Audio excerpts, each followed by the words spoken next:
감사합니다. 세 번째 시간이고요. 오늘 제가 제목을 어떻게 잡았냐면, 이제 우리가 성령의 9가지 열매 중에 두 번째인데, 역설의 기쁨. 이렇게 좀 잡아봤습니다. 제가 이걸 준비하면서, 저도 참 은혜가 되더라고요. 아, 그렇구나. 하는 생각을 좀 많이 갖게 된 은혜가 있는데, 오늘 여러분과 더불어 함께 그 은혜를 좀 잘 나눌 수 있었으면 좋겠습니다. 잠깐 기도하고 시작하겠습니다. 하나님 감사합니다. 오늘도 우리가 성령의 열매 배웁니다. 우리가 배우는 것으로 그치지 않게 하시고 우리 삶 가운데 성령께서 열매를 허락하여 주시옵소서. 그를 위해서 우리가 성령의 열매 맺기에 합당한 하나님 안에서의 삶을 신실하게 또 은혜롭게 이루어갈 수 있도록 인도하여 주시옵소서. 우리가 무언가를 하려 하기보다 성령 안에서 하나님의 사랑 가운데에서 열매를 맺을 수 있는 그 귀한 삶의 의미들을 깨달아갈 수 있도록 인도하여 주시옵소서. 예수 그리스도의 이름으로 기도하옵나이다. 아멘. 자, 오늘 그 역설의 기쁨을 결실하기, 우리가 이제 매주 지금 갈라디아서 5장 22절 23절 말씀을 함께 나누고 있는데요. 오늘 함께 다 같이 이 말씀을 함께 좀 봉독해 보겠습니다. 다시 한번 거기 나눠드린 자료에도 다 나와 있죠. 함께 다 같이 봉독하겠습니다. 시작. 오직 성령의 열매는 사랑과 희락과 화평과 오래참과 자비와 양선과 충성과 온유와 절제니 이 같은 것을 금지할 법이 없느니라. 아멘. 네, 오늘 그래서 사랑 다음에 희락입니다. 그래서 제가 이제 나누어 드린 그 범주에 의하면 하나님과의 관계 안에서 두 번째 열매입니다. 희락. 보통 우리가 기쁨이죠, 기쁨. 네. 기쁨이라고 하는 것을 함께 좀 이야기를 나눠보겠습니다. 이제 기쁨이라고 하는 문제가 사실은 그냥 기쁘다, 기쁘면 그만이지, 기쁨 말고 뭐가 더 있을 수 있으랴, 이렇게 생각해 볼 수 있지만, 이 기쁘다라고 하는 문제는 생각보다 좀 문화사적으로도 또 철학적으로도 많은 사람들이 좀 깊이 있게 다루는 그런 주제예요. 네, 기쁘다. 기쁘면 미소를 짓죠. 웃죠. 요즘 동물학자들의 결의에 의하면 동물들도 기뻐서 웃는다. 네. 기뻐서 웃는다. 네, 그렇게 얘기해요. 그러니까 기쁨이라고 하는 그 감정을 느낀다는 거죠. 기쁨이라고 하는 것은. 그래서 이제 우리가 이제 이런 좀 말하자면 생명체에게 그게 좀 뭐라 그럴까, 포유류 정도 이상 되는 그런 생명체들에게 보통 이렇게 나타나는, 아마 파충류나 조류한테는 없을 수도 있겠다. 그러나 혹시 포유류에게 있을 수 있겠다. 이런 생각을 해볼 수 있는 그런 기쁨이라고 하는 것에 대해서 좀 생각을 해보자 하면, 좀 이게 좀 더 사실은 우리가 그냥 기쁘면 기쁜 거지라고 생각하는 것보다 좀 더 깊은 의미가 있을 수 있다는 거죠. 기쁨이란 생각해보면 사전적인 의미로는 무언가 충족되어서 주어지는 그 만족, 그리고 즐거움, 그리고 행복, 이런 건데, 좀 감정적인, 말하자면 반응이죠. 반응입니다. 그래서 그런 것들이 이제 나 외에 그 세계로부터 혹은 타자로부터 이렇게 다가와서 그것이 내가 좋아하게 되는, 그걸 내가 좋아하고 만족스럽게 되는 거예요. 좋다. 그래서 좋다, 그냥 그럴 뿐만 아니라 실질적으로 그런 어떤 감정적인 느낌을 충분히 느끼고, 그리고 나서 그런 것들이 얼굴 표정에 나타난다든지, 아니면 행동으로 나타나서 춤춘다든지 이제 이런 행위들이 나타나게 되는 것이 기쁨이다라는 것이죠. 원하던 것이 있는데 그게 내가 원하는 대로 이루어졌다 할 때 우리가 좀 기쁘다, 이렇게 얘기할 수 있는 겁니다. 한자에서 그 기쁠 히자가 악기, 그러니까 이게 북을 의미하는 주자에다가 입구자가 이렇게 합쳐진 건데, 북치며 노래하다 라는 뜻을 가지고 있대요. 북치며 노래하다. 한글에서도 기쁘다 라고 하는 말이 기쁘다, 근데 디귿자를 붙여서 기쁘다, 이런 시옷자나 혹은 디귿자를 붙여서 기쁘다 라고 하는 말에서 왔는데, 이게 이제 어원상에 어떤 희노애락을 주관하는 그런 자연이나 혹은 자연의 어떤 신적인 존재로부터 주어진 어떤 만족, 뭐겠어요? 뭐 의식주가 좀 잘 해결된 것. 그런 것들로부터 느껴지는 그런 기쁨, 뭐 이런 것들을 얘기하기도 한다. 말합니다. 말하자면 이 기쁨이라는 게 이제 어떤 고대인들에게는 하늘로부터 내려진 어떤 것, 그것을 이제 많이 얘기하고, 그것에 대한 뭐 어떤 좋은 느낌, 만족하는 느낌, 그런 거에 대한 또 감사하는 느낌, 즐거워하는 느낌, 뭐 이런 것들이 다 기쁨, 이렇게 얘기할 수 있는 거죠. 헬라어가 좀 재밌어요. 헬라어가 카라라고 보통 얘기하는데, 이게 이제 주어진 은혜에 대해서 그것을 인식하고, 그러니까 그것을 깨닫는 거죠. 이게 나한테 주어졌구나. 그러니 준 대상은 준 대상을 분명히 알겠죠. 모르고 받은 게 아니라 준 대상이 분명하게 있고, 그 대상에게 그것을 받은 것에 대해서 즐거워하는 것, 그것이 바로 기쁨, 이렇게 얘기합니다. 그런데 이제 어원으로 볼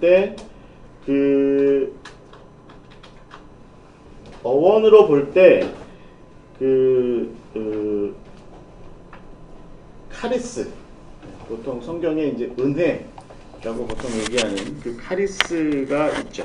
이것과 같은 어원을 가지고 있는 겁니다. 그 다음에 이제 카이로, 그러면 기뻐하다, 그러니까 rejoice, 뭐 이런 의미를 이렇게 가지고 있는 거죠. 그래서 이게 이제 기쁨이라는 게 전반적으로 나의 내부적인 어떤 것에서 발생하는 거라고 보기는 좀 어렵다. 이게 보통 일반적으로 철학적인 생각입니다. 그러니까 우리가 무슨 이렇게 스스로 자급하고 자족하는 존재여서 그냥 나는 나 혼자 내가 나를 채워서 기뻐, 이렇게 얘기하는 건 그건 뭐 동물적이거나 포유류나 인간이 느끼는 그런 기쁨은 아니라는 거예요.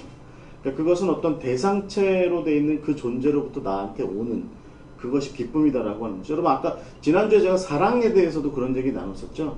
우리가 사랑을 자기 혼자 할 수 없다.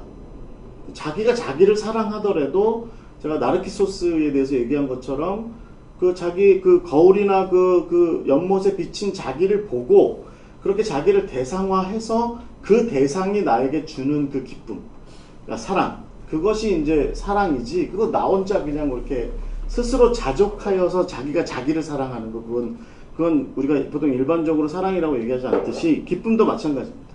기쁨도 그것은 어떤 외부로부터 혹은 대상체로부터 우리에게 내가 만족할 만한 수준의 무언가가 전해졌을 때, 이제 헬라어는 그것을 은혜 이렇게 얘기하지만, 하여튼 그래서 내가 이제 즐거운 마음을 갖는 것, 기뻐하는 것, 그런 감정을 갖는 거죠. 좀 이제 구분할 필요가 있습니다. 우리가 구분할 필요가. 여러분, 이제 기쁘다 그러면 여러 종류의 기쁨을 생각할 수 있어요. 그렇죠? 예를 들어서 식욕을 채우면 기쁘죠. 기쁘죠. 배부르면 기쁘죠. 네, 제가 요즘에 좀 다이어트를 하는데 하나도 안 기뻐요, 요즘에. 인생에 재미가 없어요. 그래도 해야 돼요. 이제 저녁을 좀 안 먹고 있거든요. 근데 몸은 확실히 가벼워졌고, 그 다음에 이제 머리도 맑아졌고, 이제 여러분 보시기에는 제가 그렇게 안 보이겠지만 속으로는 다 빠졌습니다. 많이 빠졌습니다. 그래서 네, 알아봐 주셔서 감사합니다. 제 주변에 대부분은 못 알아보십니다. 뭐 했는데? 이렇게 물어요. 근데 하여튼 그런 기쁨이 있는 거죠. 예를 들면 의식주에 관련된 기쁨이 있고, 또 성욕도 있을 수 있고, 또 여러 가지 기쁨이 있죠. 또 정신적인 게 있을 수도 있어요. 또 어떤 철학적인 기쁨, 또 세상 만사가 여러분 뜻대로 돌아가면, 그러진 않겠지만 어느 날 보니 다 여러분 뜻대로 돌아가요. 기쁘겠죠. 그것도 기쁨이에요. 그런 기쁨도 있죠. 그래서 만약에 여러분들이 다윗 왕처럼, 아니면 어떤 통치자가 돼서 어떤 통치 철학을 펼쳤는데 그 뜻대로, 통치한 뜻대로 나라가 잘 돌아가요. 기쁘죠? 기쁩니다. 그런 기쁨도 있을 수 있습니다. 그래서 이 기쁨을 좀 우리가 좀 구분을 해보자면, 당장에는 좀 말하자면 욕망, 정욕, 이렇게 얘기할 수 있는 그런 어떤 lust라고 얘기하는 그런 어떤 탐욕, 이런 것들이 좀 채워지는 것을 쾌락적으로 채워지는 것에 대한 기쁨이 있을 수 있다. 그래서 그리스 철학자들은 이런 것을 이제 쾌락 이렇게 얘기했어요. 그래서 이제 아리스티포스 같은 사람들이 이제 이런 부분에 대해서 좀 이야기를 좀 했고요. 그래서 우리가 이제 아주 말초적으로 채워지는 기쁨, 그래서 순간순간 우리에게 다가오는 욕구는 하여튼 다 해결되어야 한다 라고 하는 좀 극단적인 입장들이 좀 있었습니다. 그럼 한번 여러분 한번 생각해 보실까요? 그렇게 나의 러스트, 말하자면 나의 욕구, 나의 욕망, 나의 뭐 좀 심하게 얘기하면 좀 탐욕, 이런 것들이 내가 원하는 대로 다 채워진다. 그걸 다 채우고 살아야 된다. 괜찮을까요? 괜찮을까요? 뭐 여러분 가시다가 쇼윈도우에 멋진 옷이 하나 걸려있으면 돌 한 번 집어 던져가지고 깨부서 그거 끄집어내갖고 입고 가. 괜찮으세요? 마음에 이제 다른 것도 생기겠죠? 6개월쯤 살까?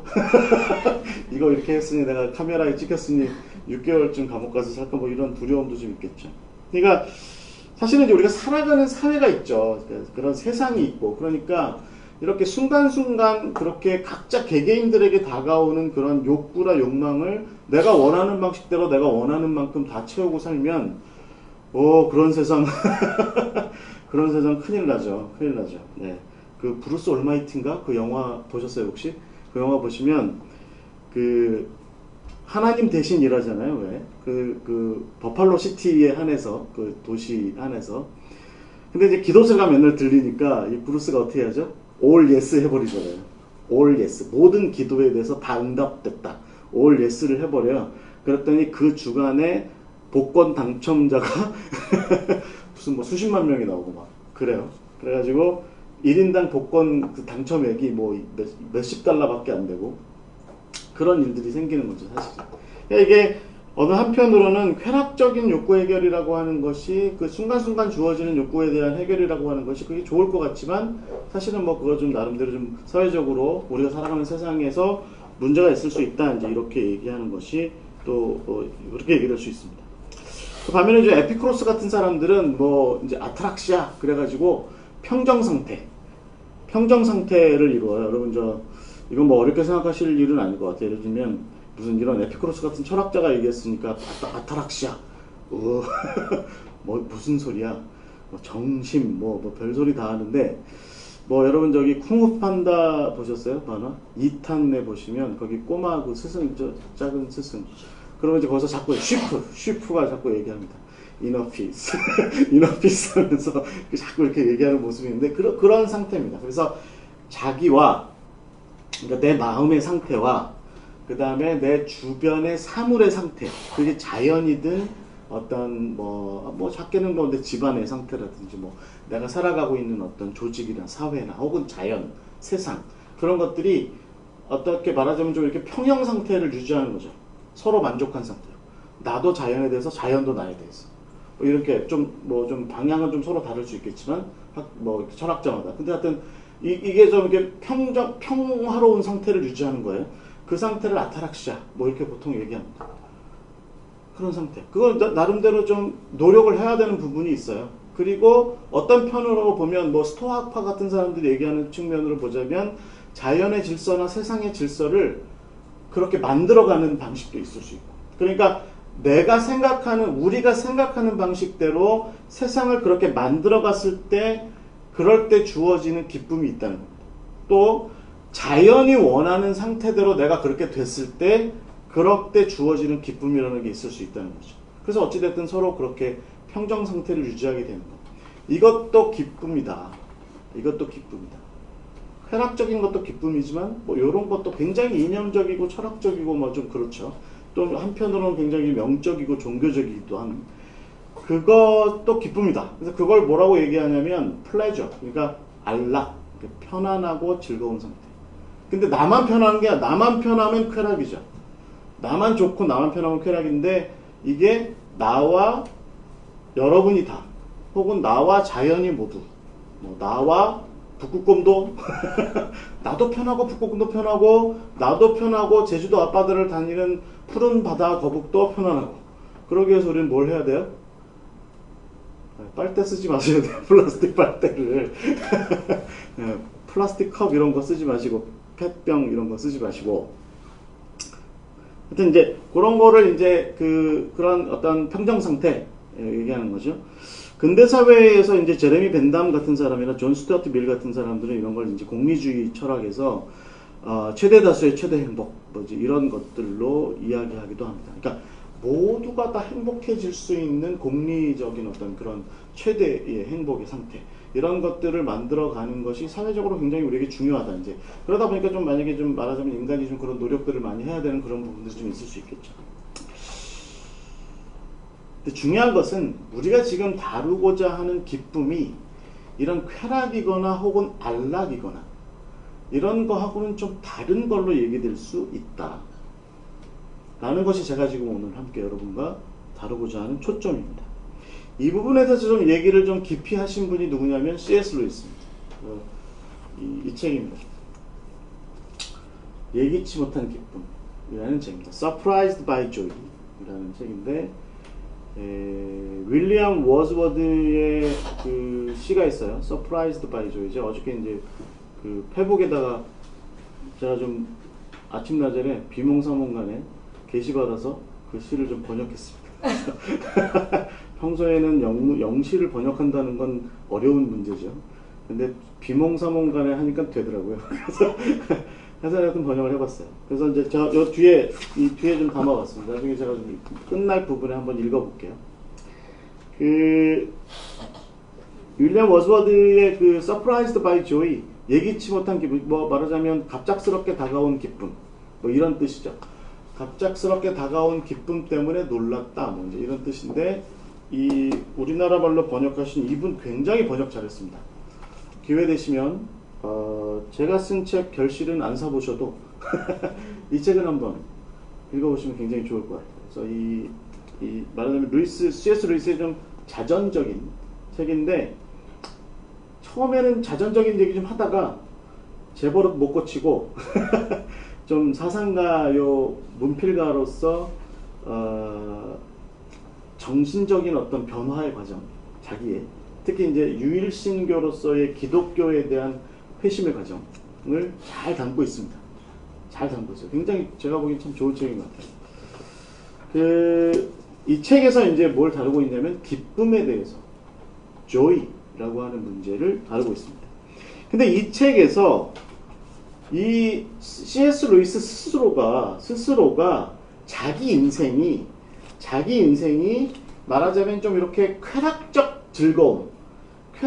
즐거움으로부터 이 말하자면 안락의 즐거움, 안락의 즐거움으로 흘러가서 결국은 내가 무언가 노력해서 얻는 기쁨이 아니라 우리가 함께 즉 선물로 주어지고 은혜로 주어지는 것으로서의 기쁨이라는 게 있더라 라는 것을 그가 이제 대학의 교수가 되어서 이제 그 관념론이라고 하는 것을 깊이 받아들이게 되고, 그리고 유일신교 신앙이라고 하는 꼭 기독교라고 얘기할 수 없는 유일신교 신앙을 받아들이고, 그리고 결국에는 어딘가 이렇게 산책을 하던 어느 날 결국엔 내가 기독교의 성육신하신 하나님을 받아들이게 된, 그래서 그런 가운데 기쁨이라고 하는 것을 알게 된, 이게 정말 그 쾌락과 안락으로부터 얻을 수 없는 기쁨이 정말 새로운,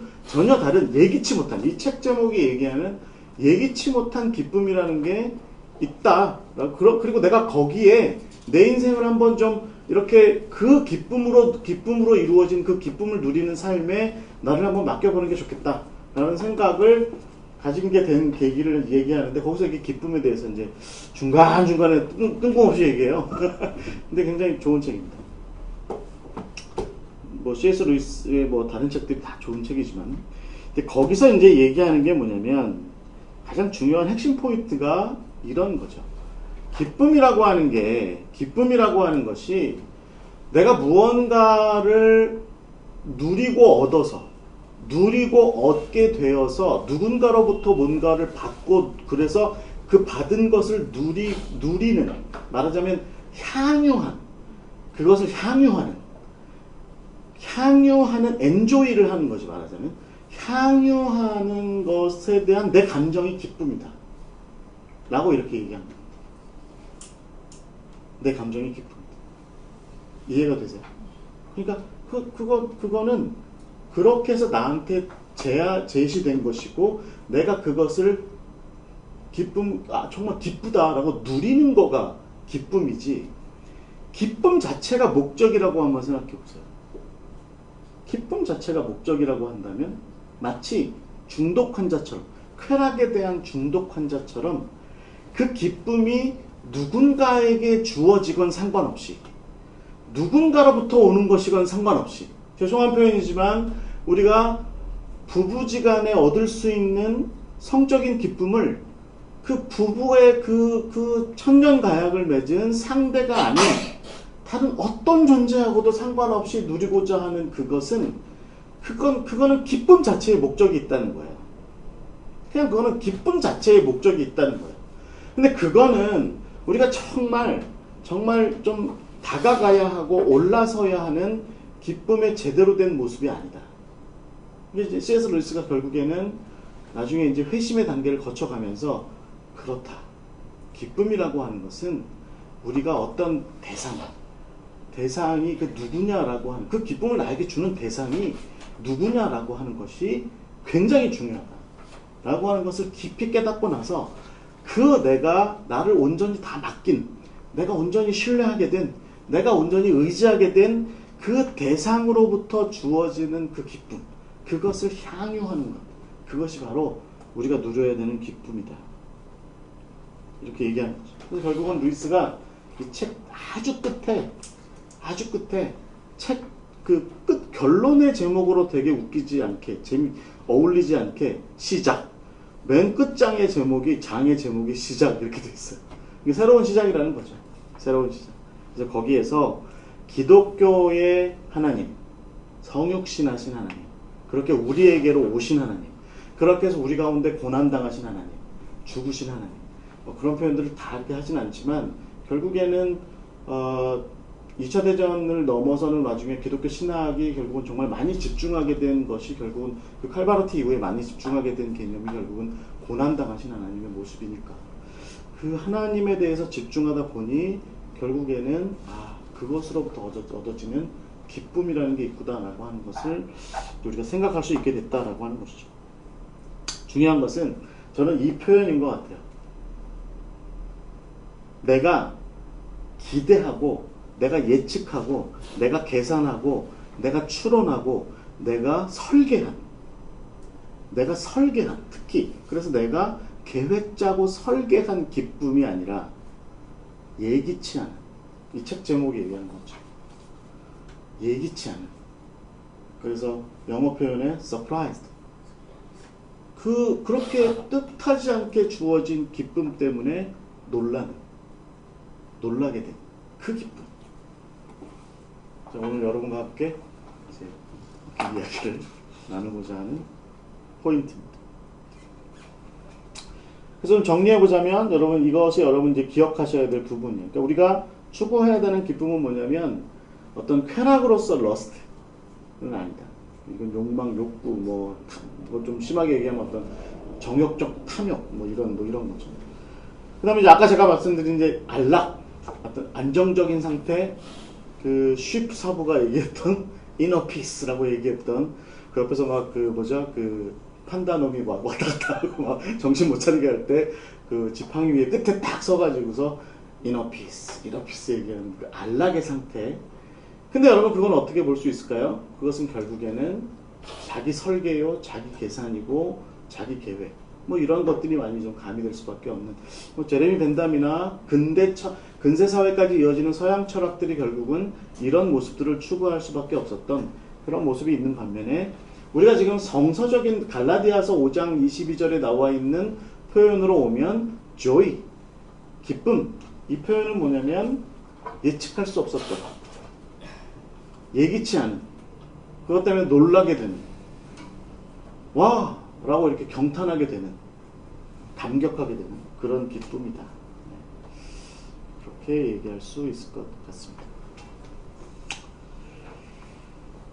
그러니까 혹시 어려움 없으시죠? 좀 기쁨에 대해서 일반론을 좀, 앞으로도 아마 계속 우리가 그 나머지 7개의 그 열매들에 대해서도 이게 굉장히 그 문화사가 혹은 철학사나 뭐 이런 것들이 아주 개념 정리를 위해서 철학자들이 굉장히 그 개념 정리를 위해서 굉장히 많이 노력한 것들이에요, 사실. 그게. 그래서 그런 것들 한번 이렇게 정리를 해보고 그리고 나서 이제 성경의 이야기로 그렇게 들어가보자. 그래서 우리가 이제 생각을 해봐야 되는 건 뭐냐면 하나님의 사랑으로 누리는 기쁨이라고 하는 것이죠. 그래서 이제 기쁨이라고 하는 것은 제가 이제 그거 말씀드린 거 기억하시죠? 이 기쁨이라고 하는 게 C.S. 루이스의 표현대로 하자면 이게 말하자면 향유하는 것. 그러니까 주어진 것에 대한 느낌을 충실히 느끼는 거예요. 네. 이런 거 잘 못 느끼는 분들 계시죠? 돌아가신 우리 장인어른이 좀 부르셨어요. 저랑 같이 한번 개그 콘서트를 보는데 저희 집이었나 하여튼 우리 저 처갓집이었나 하여튼 저랑 우리 장인어른 둘이 앉아서 이렇게 텔레비전을 보고 있었어요. 개그 콘서트를. 저는 막 깔깔대고 웃고 있는데 저희 장인어른은 옆에 앉으셔가지고 인상을 딱 쓰시면서 그 경상도 분이시거든요. 다 인상 쓰고 앉아가지고 이게 강의에 나가도 괜찮나? 고인이 하신 말씀이시니까 그냥 돌아가신 분이 하신 말씀이니까 지랄한다. 인상을 딱 쓰고 그런 게 있죠. 그러니까 이게 이제 그런 표현, 향유를 못하는 거죠. 기쁨으로 주어졌는데 그걸 즐기지 못하고 향유하지 못하는 그런 모습이 있어요. 근데 그러니까 전제되는 게 뭘까요? 하나님이 우리에게 사랑을 주신다면 그로 인해서 주어지는 게 기쁨이라면 우리가 이제 여러분 이 성령의 9가지 열매 두 번째를 하나님과의 관계 안에서 얘기할 때 우리가 정말 중요한 건 뭐예요? 기쁨을 느끼는 게 중요한 거예요. 느끼는 게 중요한 거예요. 그래서 그렇죠. 막 그 목사님들이 가장 어려워하시는 게 뭐예요? 이 그 성령의 9가지 열매 중에 이 기쁨, 뭐 빌립보서에 뭐 너희가 항상 기뻐하라. 또 데살로니가후서 얘기하는 것처럼 항상 기뻐하라. 이런 거 막 설교할 때 목사님들 대부분의 고통이 뭐예요? 기쁨을 설교하는데 앞에 앉아있는 성도들은 얼굴이 점점 찌그러지는 나는 지금 분명히 기쁨에 대해서 설교하고 있는데 기쁨을 설교하고 있는데 앞에 앉아 계신 성도들은 점점 인상이 막 점점 어두워지고 고통스러워지고 뭐 그러는 거예요. 네. 그죠? 이게 이제 우리의 문제인 것 같아요. 우리의 문제인 것 같아요. 중요한 것은 뭐냐면 하나님이 사랑이시고 지난주에 우리가 나누었던 것처럼 하나님은 그 사랑 그 자체이시고 그 사랑을 삼위일체의 관계 가운데 우리에게 특별히 십자가의 모습으로 자비의 사랑으로 또 신실하신 사랑으로 우리에게 그걸 보여주셨다면 그 사랑을 누리는 우리 그 사랑에 감격하고 그 사랑 앞에 무릎 꿇고 그 사랑의 품에 안겨서 하나님 제가 이 사랑을 받을 수 있는 게 하나님이어서 다행입니다 라고 얘기하는 그 고백을 하고 그래서 우리가 성령께서 허락하시는 대로 우리 입술 가운데 하나님 당신이 사랑이심을 나의 사랑이심을 고백합니다 라고 이렇게 고백하게 될 때 우리 마음 가운데 하나님께서 성령께서 허락하시는 게 기쁨이라는 겁니다. 그래서 그 기쁨을 향유하라는 거죠. 즐기라는 거죠. 그 기쁨을 누리라는 거예요. 그게 우리에게 중요한 부분이다라는 것이죠. 하나님의 사랑에는 그래서 그 결실이 있습니다. 그래서 사랑의 결실은 모든 그 주체나 객체 모두에게 기쁨이 된다. 이렇게 보통 이야기합니다.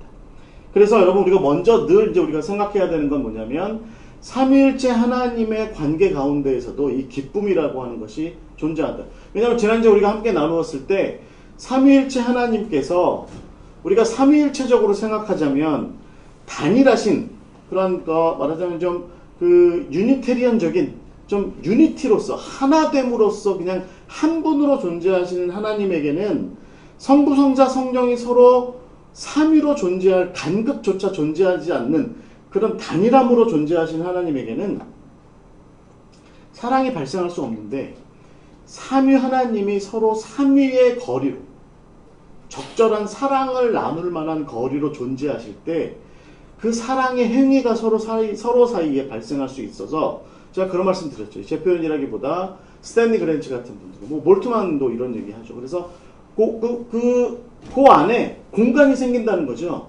삼위일체 하나님 사이에 사랑을 나누시는 관계 사이에 공간이 생겨서 그 공간 사이에 세상이 창조됐다. 부부도 마찬가지예요. 결국은 사랑에 적당한 거리가 있을 때, 그래서 서로가 사랑을, 서로가 주체와 객체가 돼서 이렇게 나누게 될 때, 그럴 때 결실이 뭐가 생겨요? 자식이 생기는 거죠. 이게 너무 붙어 있거나 너무 멀어져 있으면 각방 쓰고 있으면 자식 안 생기잖아요. 똑같은 이치로 이렇게 생각해 볼 수 있다는 거예요. 그래서 사랑의 행위가 그렇게 삼위 하나님 가운데 공간을 두고 발생하게 될 때 세상이 생겼고, 세상 가운데에서 하나님께서 계속해서 사랑을 나누실 때 기쁨이라고 하는 것이 발생해서 하나님 서로가 각각의 격들이 그 기쁨을 나누신다, 얘기할 수 있는 겁니다.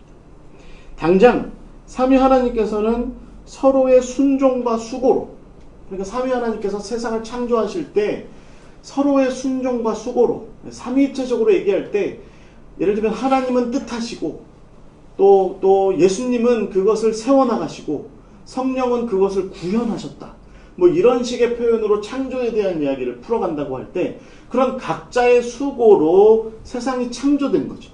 여러분, 인간을 하나님께서 빚으시고 그 빚으신 가운데 하나님의 형상을 예를 들어 성자 하나님 부으시고, 그리고 그 코에다가 성령께서 직접 코 속으로 들어가시고, 그런 일이 발생하고 나서 하나님께서 서로를 쳐다보시고 어떠셨겠어요? 보시기가 심히 좋았는데 심히 좋았다 라고 그렇게 말씀하시는 거죠. 그래서 기뻐하심이 서로 삼위 가운데 서로를 향해서 이렇게 존재하고 있었다. 그뿐 아닙니다. 하나님께서는 당신의 백성들을 세상의 악으로부터 구원하신 것 역시 기뻐하십니다. 이게 하나님의 기쁨은 단일한 하나님의 기쁨이라기보다는 그래서 삼위 하나님의 기쁨인데, 그 삼위 하나님 중에 한 분이신 아들 하나님이 인간으로 오셔서 죽기까지 세상을 사랑하시고 그리고 세상을 구원하신 거죠. 그것으로 인해서 하나님께서 기쁨을 누리신다라고 하는 거죠. 여러분, 이 중요한 이런 특징들을 한번 좀 가만히 볼 필요가 있어요. 그래서 아브라함과 사라가 하나님의 은혜를 크게 기뻐하면서 그 아들에게 기쁨이라는 뜻의 이삭이라는 이름을 주었고, 그리고 또 한나도 역시 그 기쁨을 그렇게 누렸던 것처럼 하나님의 삼위 되신 모습이 결국에는 인간에게도 끼쳐지게 되는 것이 우리가 기쁨을 누리게 되는 굉장히 중요한 구조적인 모습이라고 이렇게 얘기할 수 있는 거죠. 아담과 아브라함 그리고 한나로 이어지는 이 기쁨이, 이게 그 자식을 보는 기쁨이 공통점이 있어요. 그죠? 아담이 왜 가인과 아벨은 죽었고 가인은 떠났고 그거 가가지고 지 혼자 에녹성 짓고서 아버지하고 담 쌓고 산 거죠. 제임스 딘도 같이 살지 않았나 거기서? 에덴의 동쪽이니까. 근데 하여튼 그 에덴의 동쪽에다가 그 놋 땅에 그 에녹성 짓고 살았죠. 그러니까 이제 아담 입장에서는 아들이 없어진 거죠. 근데 거기에 하나님께서 신실하게 셋을 허락하셨죠. 그 셋 이후에 계속해서 하나님께서 장수하는 자손들을, 그러니까 말하자면 창세기 1장 27절에 너희가 생육하고 번성해라 라고 하신 말씀을 그대로 신실하게 지켜나가신 거죠. 아브라함 25년 동안 부름받은 이후 25년 동안 기다리던, 정말 그 창세기의 말씀대로 생육하고 번성하는, 그래서 정말 하늘의 별처럼 그 바닷가의 모래알처럼 많아지게 되는, 그런 당신의 백성들이 많아지게 되는 것의 시초가 아브라함 네가 될 것이다 라고 하는 그 약속을 25년 동안 기다려서 이삭을 얻게 되죠. 이삭이라는 이름 자체가 뭘 뜻해요? 기쁨이라는 뜻입니다. 미소 짓다, 웃음 짓다, 기쁨, 이런 뜻입니다. 한나라는 이름 자체가 여러분 은혜라고 하는 어원을 갖고 있습니다. 은혜라고 하는 어원을 갖고 있어요. 그러니까 은혜를 입은 여자죠. 이 여자가 무슨 은혜를 입었습니까? 무자했는데. 그래서 여러분 남편 엘가나인가? 남편이 맨날 와서 얘기하잖아요. 한나, 그래도 너는 내가 있잖아. 그리고 한나가 뭐라고 했을 것 같아요? 너가 필요한 게 아니라 아들이 필요한 거라고. 뭐 이랬을 것 같아요. 맞나? 항상 엘가나가 그랬을 것 같아요. 나로 만족할 수 없어? 이렇게 얘기하면 한나가 뭐라고 그랬어요? 아니 나는 아들이 필요하다고. 그래서 이제 아들을 얻죠. 사무엘을 얻죠. 예. 그래서 여러분 이게 바로 기쁨을 주시는 하나님께서 삼위일체 하나님의 당신의 그 삼위일체의 범위 안에서 누리시던 기쁨을 세상의 당신의 피조물들에게도 끼쳐주시는 것이 바로 기쁨이다. 은혜로 사랑으로 끼쳐주시는 것이 바로 기쁨이고 결국은 그래서 아담도 그랬고 아브라함도 그랬고 한나도 그랬고 하나님을 찬양하고 하나님을 기뻐하고 하나님의 그런 사랑을 감격하고 하는 그런 모습들이 성경에 있게 되는 거죠.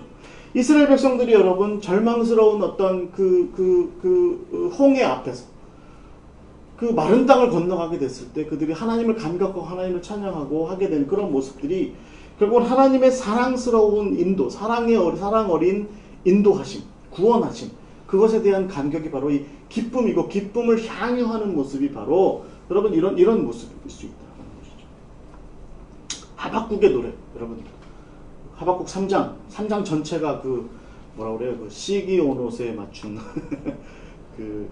무슨 하여튼 악기 모르겠어요. 시기오노스 뭐더라 하여튼 무슨 나팔인가 뭐 하여튼 그런 건데 하여튼 거기에 맞춰서 노래한 거잖아요. 그 노래 중에 대표적인 게 뭐예요? 내가 무화과 나무에 열매가 맺히지 않고 포도나무에 열매가 맺히지 않고 뭐 하여튼 외양간에 송아지가 없고 뭐 다 없어도 난 여호와로 인하여 즐거워 내가 기뻐할 거다. 왜냐하면 그분의 구원이 그분의 사랑이 신실하게 결국은 이루어질 것을 내가 믿기 때문에 있습니다. 스바냐도 그런 노래합니다.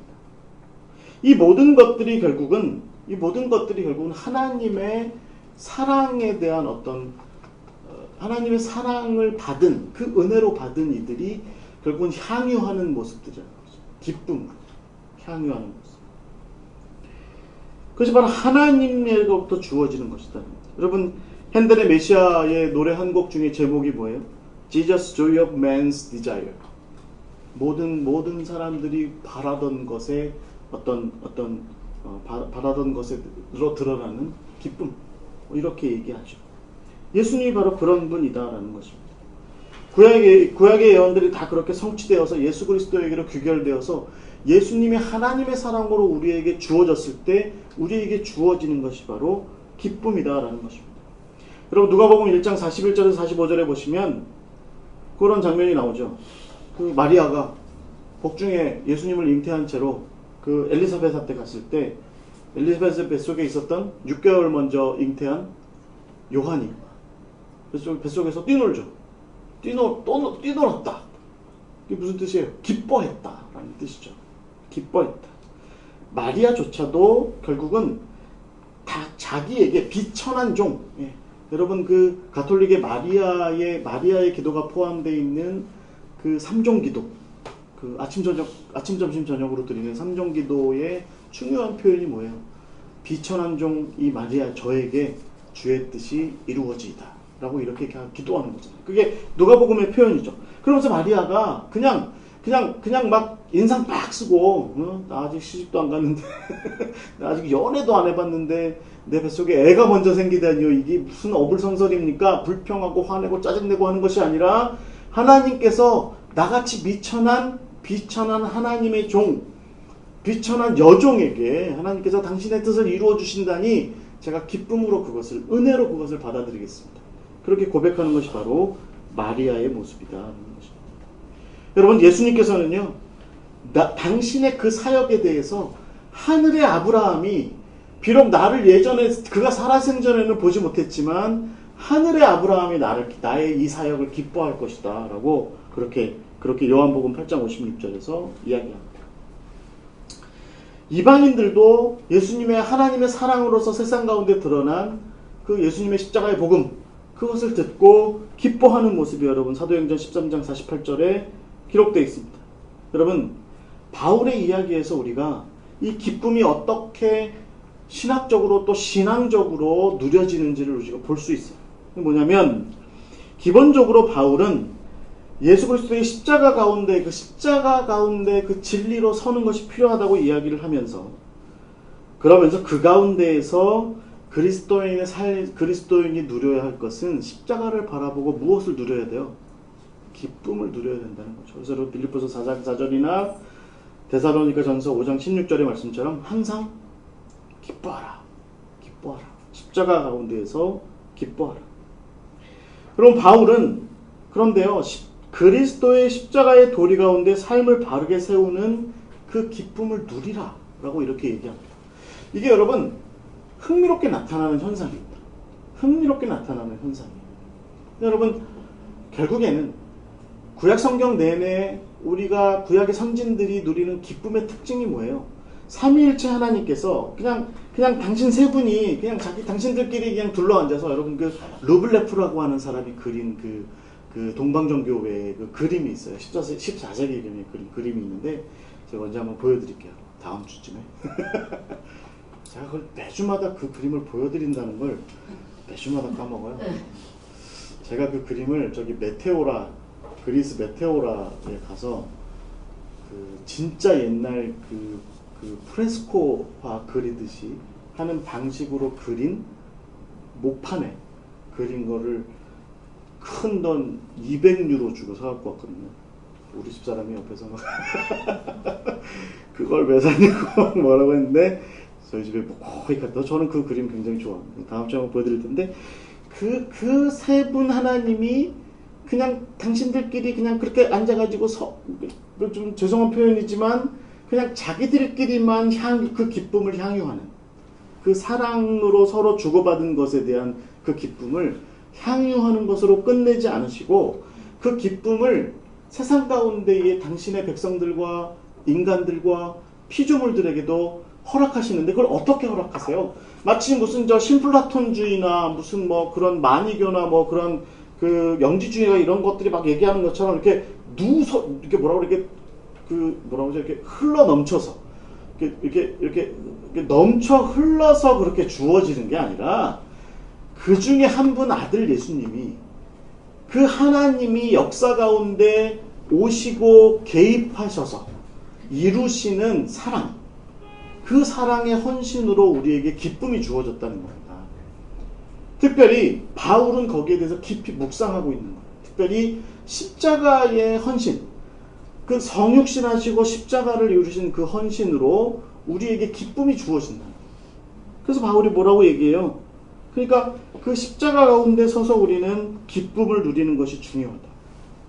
특별히 하나님께서 기뻐하시는 그 뜻 가운데 있는 것이 중요하다. 그 뜻이 뭐예요? 십자가 가운데 있는 거. 그런데 여러분, 이거 우리가 잘 생각해야 됩니다. 십자가가 기쁨인가요? 여러분, 개신교의 십자가, 여기도 안 보이구나. 이거 올리면 여기 십자가 조그만 거 하나 걸려있거든요. 개신교의 십자가는 뭐 이제 그렇죠. 이제 그 부활하시고 하늘로 가셨으니까 십자가는 빈 십자가. 뭐 그래서 그런 건지 아무튼 개신교는 없어요. 근데 가톨릭의 십자가는 대충 그 십자가 위에 예수님 고난당하시는 모습으로 그대로 있어요. 그런 어떤 성화나 그런 그림이나 그런 것들을 이렇게 보면 그럼 무슨 생각하세요? 뭐 그 벨라스케즈 같은 사람들이 그린 그 십자가 위에 예수님, 뭐 루벤스 같은 사람들이 그린 그 십자가에 달려 돌아가시는 예수님, 뭐 십자가에서 이렇게 예수님을 내리는 그런 모습들, 루벤스가 그린 그런 그림들 이렇게 쳐다보면 무슨 생각이 드세요? 기쁘세요? 처참하죠. 여러분, 더 패션 오브 더 크라이스트 보시면서 히히랑랑 보셨어요? 옛날에 그 패션 오브 더 크라이스트 멜 깁슨이 만든 영화, 제가 캐나다에서 그거 봤거든요. 11시 40분 영화를 봤어요. 제가 밤 11시 40분. 극장이 꽉 찼어요. 그 시간에 갔는데도 꽉 찼는데 사람들이 들어갈 때 전부 팝콘과 콜라를 다 이렇게 막 한 보따리씩 이렇게 그 실버 플렉스인가 같은 거 하여튼 거기도 멀티플렉스 거기 들어갔는데 다 안고 들어갔어요. 영화가 딱 시작되자마자 예수님 맞기 시작하잖아요. 그거 왜 영화 기억하세요? 그 뱀을 딱 밟고 그 다음에 가룟 유다가 오고 성전의 병사들이 오고 나서 그 다음에 예수님 두들겨 맞기 시작하시잖아요. 그러면서 내내 영화 내내 예수님 진짜 처참하니 많지 맞으시고 고통당하시잖아요. 영화 내내 팝콘 먹는 소리가 안 들려요. 제가 분명히 들어갈 때 팝콘을 다 안고 들어가는 거 봤거든요. 보통 영화관에 보시면 다 팝콘 먹는 소리 막 들리고 그러거든요. 근데 이 소리가 안 들려. 영화 끝나고 나가는데 그대로 뭐 팝콘과 콜라가 다 그대로 영화관 막 옆에 그대로 있는 채로 사람들이 다 침통한 얼굴로 다 나가더라고요. 근데 여러분, 바울은 우리한테 지금 뭐라고 얘기하고 있습니까? 그 십자가에 달려 죽으신 예수를 바라보고 그 십자가의 도리를 생각할 때 우리가 기쁨이 있다. 그리고 그 십자가의 도리대로 우리 삶 가운데 그것을 실현하여 이루어, 예수님이 말씀하신 것처럼 너희들이 각자의 십자가를 지고 살아라라고 할 때 그것에 기쁨이 있다 라고 얘기하는 거예요. 이게 우리가 굉장히 중요하게 생각해야 되는 포인트라고 저는 봅니다. 하나님께서 우리 가운데 주시는 당신의 그 삼위일체의 사랑으로 인한 우리의 기쁨의 향유, C.S. 루이스가 표현한 대로 하자면 그것을 엔조이하는 거. 그 하나님께서 우리에게 주신 그 사랑을 엔조이하면 기쁨이 우리가 기쁨을 향유하게 되는데, 그런데 가만히 생각해 보면 그 하나님의 개입이라고 하는 세상 역사 가운데, 인간사 가운데, 우리 개인의 인생사 가운데의 그 개입이라고 하는 것이 그 십자가거든요. 예수님으로 인한 예수님에 의해서 드러난 십자가거든요. 그런데 그것이 기쁨이냐? 어떻게 기쁨일 수 있냐? 어찌 보면 하여튼 성경은 우리에게 그것을 기쁨으로 그렇게 얘기하는 거죠. 지금 제가 여러분 거기다가요, 여러분 나눠드린 교환에 그런 구절들을 다 찾아서 이렇게 적어놨습니다. 나중에 한번, 제가 오늘 시간이 별로 없으니까 그냥 이렇게 넘어가고 있는데, 여러분 기회가 되시면 이거 교환 가져가셔서 집에 가셔서 한번 이 구절들을 한번 쭉 찾아보세요. 바울은 계속 얘기해요. 고난 가운데 기뻐해라 라고 얘기하는 거죠. 여러분, 바울뿐만이 아니라 베드로전서에도 결국은 그리스도의 고난 가운데 함께 참여하는 가운데 기쁨을 누리자. 예, 베드로전서가 여러분 무슨 얘기하는 겁니까? 아시아에 흩어져 있는 나그네와 같은 형제들아, 너희가 이제 고난을 당할 것 같은데 고난 가운데 너희들이 그럼에도 불구하고 그리스도의 십자가의 도리를 실현해라. 그런 가운데 오히려 너희가 기뻐해라. 이렇게 얘기하는 거죠. 두들겨 맞고 있는데 뭐가 기뻐요? 에? 죽어가는데 뭐가 기뻐요? 학살당하고 처형당하고 막 이러고 있는데 뭐가 기뻐요? 그런데 기뻐하자 이렇게 얘기하는 거죠. 예수님께서도 당신과 제자들의 고난이 세상의 기쁨이 될 것이다 이렇게 얘기합니다. 예수님 스스로도 여러분 요한복음 16장 20절에 보면 나와 너희들이 고난당함으로 인하여서 그게 세상의 기쁨이 될 거다라고 이렇게 얘기합니다. 여러분, 그러니까 이게 신약 성경이 굉장히 중요하게 얘기하고 있는 굉장히 중요한 포인트가, 기쁨에 관련된 포인트가 뭐냐면 고난이 있고, 그러니까 어찌됐든 개입이 있고, 그 삶에 대한 개입이 있고, 그로 인한 고난이 있고, 그로 인한 기쁨이 있다. 이게 우리가 중요하게 바라봐야 되는 대략인 것 같아요. 바울은 고린도서에서 그 교회 성도들이 자신의 약함 가운데에서 강하게 변화되는 것을 보고 그것을 기뻐합니다. 그러니까 바울 자신은 고린도에서 여러분 굉장히 약함을 경험했습니다. 기억하시죠? 네. 여러분 그 2차 전도 여행 때 빌립보에서 감옥에 갇혔죠. 데살로니가에서 천하를 소동하게 하는 자라고 모함당했죠. 또 아테네 가가지고 거기 에피쿠로스 아파나 이런 사람들한테 지금 뭐야? 하고 하는 그런 비난의 소리, 경멸의 소리 들었죠.